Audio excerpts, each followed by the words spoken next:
Today, I'm going to talk to you about illegal prostitution. According to morality, I could make a page-long list against this profession. Likewise, I could do the same to support it. That's not the route I'm going to take today. Prostitution is considered one of the world's oldest professions. Yet, besides rural Nevada, it's illegal in the U.S. What does this say about our country? That we are saturated with conservative traditions, or that we lack the ability to recognize prostitution as a profession, or that we're not willing to accept the financial gain legal prostitution would create. In countries such as the Netherlands and Switzerland, the sale of sex is conducted in a profitable, well-regulated enterprise. Before we judge this idea and muddle facts with morality and beliefs, let's talk financial gain. According to the University of Las Vegas report, the brothel industry brings in between 35 million to 50 million a year, with roughly 400,000 clients. Legalizing prostitution can add to the workforce of the economy. Regulating the enterprise can reduce violence and increase longevity of workers and clients alike. Americans are not capitalizing on the opportunity of legal prostitution. And I quote, "Since long before human beings were fully human, males have in general wanted more sex than females are willing to supply. And by the basic laws of economics, any demand will inevitably be met by someone willing to supply, if the price is right." Maggie McNeil. Did you know that in ancient Greece, Athenian lawmaker Solon founded state brothels and taxed prostitutes? And in ancient Rome, rent from brothels was a legitimate source of income? In America, towns in the western frontier, female population was primarily prostitutes. Prostitution was accepted as a fact of life, even by those who disapproved of it. Turn of the 19th century, brothels had grown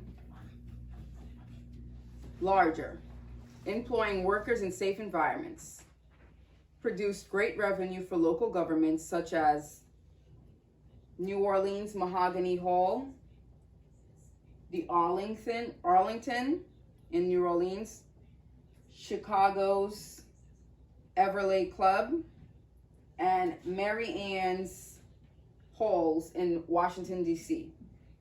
This all came to an end with the Mann Act of 1910, which made prostitution illegal.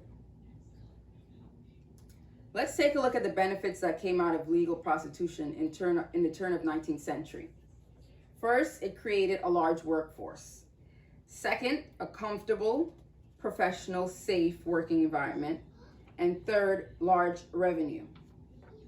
Now, let's look at some recent studies from BusinessInsider.com 2013. A study of San Francisco prostitutes found that 82% had been assaulted and 68% had been raped while working as a prostitute. Another study of prostitutes in Colorado Springs found that they were 18 times more likely to be murdered than non-prostitutes, their age and race.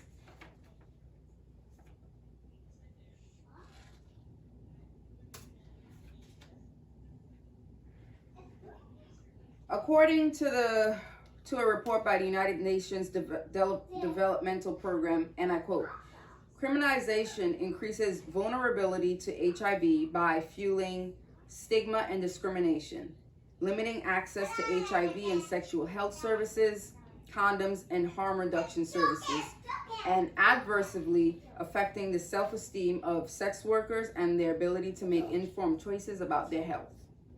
Furthermore, the business of illegal prostitution in America is not taxed, therefore cannot benefit our country." If prostitution is legalized, let's look at some of the benefits. First, states that legalize prostitution can require sex workers to use condoms and get tested for sexually transmitted diseases. Second, brothel owners have a clear interest in maintaining their image as law-abiding trouble-free business to keep their licenses and maintain good relations within their communities. I believe that prostitution should be legal because as of now, it denies workers a chance at being functioning members of society. I am for legalized prostitution. I believe every individual has a right to be included in society.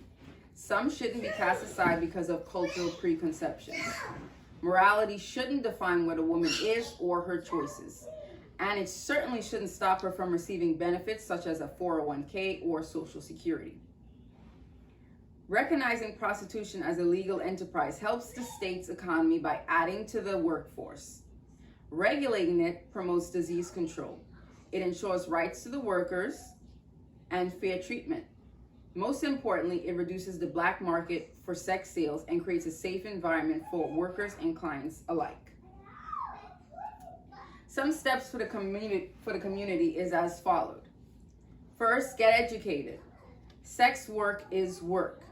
If you don't support it, don't participate. But don't let your moral judgment define your perspective of the profession. 2, separate sex workers from sex trafficking. Both are defined by consent or lack of. Get involved. Everyone wants a safe environment to reside.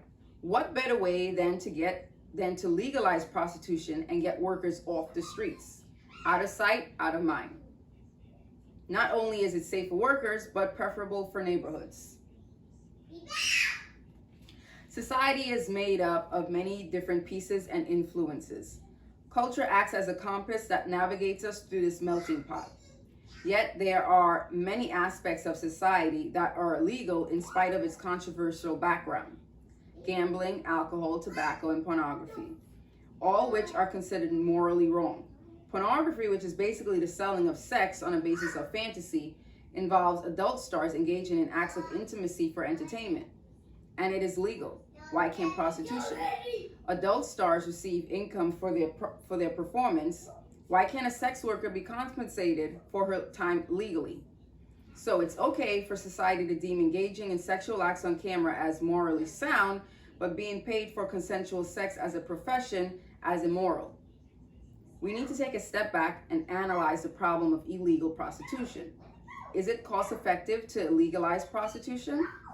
Spending taxpayer dollars to enforce this law, utilizing efforts of the police force to reprimand consenting adults when they could be using their resources to impede threats to society? Morally, in a perfect world, there would be no need for sex workers or the existence of cancer. Parents wouldn't be bearing their children, but we don't. We live in a world that was given to us, a world that has always been broken from the very beginning, and we can't make it better. We can't make it a better world by excluding some and disregarding their rights to life and liberty.